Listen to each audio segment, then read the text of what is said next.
Dong alam men ge matala de be. Kuya men pandi loto nyonjo kon makwaj.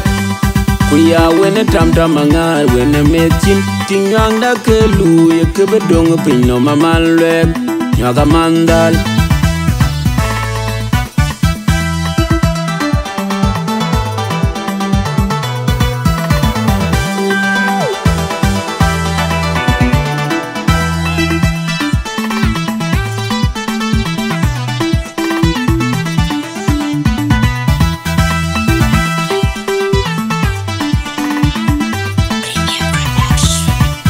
Ngangda na tungdia ke jingo ngangda kaya nyara jimi jirban duan a jimi jirban nom duan de be yitina yini piotong panda yen ga wel ngangda wo jibe kan pawadi boyero dale 1 minute ngangda ka cheke ke jam ke nyara ke yan monyak ke yan kuin wang le yan ton chilo ngangda na tungdia ke jingo ngangda kaya nyara jimi jirban duan a jimi jirban nom duan de be yitina yini piotong panda yen ga wel ngangda wo jibe kan pawadi boyero dale 1 minute ngangda ka cheke ke jam ke nyara ke yan monyak ke yan kuin wang le yan ton chilo ngangda na tungdia ke jingo ngangda kaya nyara jimi jirban duan a jimi jirban nom duan de be yitina yini piotong panda yen ga wel ngangda wo jibe kan pawadi boyero dale 1 minute ngangda ka cheke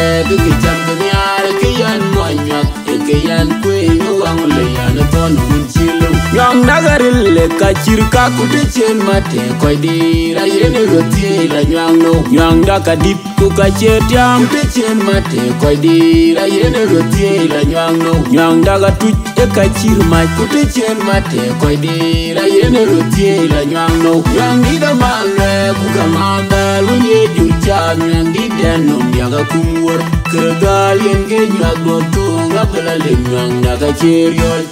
Wokai computer jujol tui Nyong dagarille ka chirka kutechen mate koy dira yene roti la nyang no Nyong daga dip ku ka chetiam techen mate koy dira yene roti la nyang no Nyong daga tuch e ka chirma kutechen mate koy dira yene roti la nyang no Kirgal yenge nyag do to ngabla le nyang daga chiriol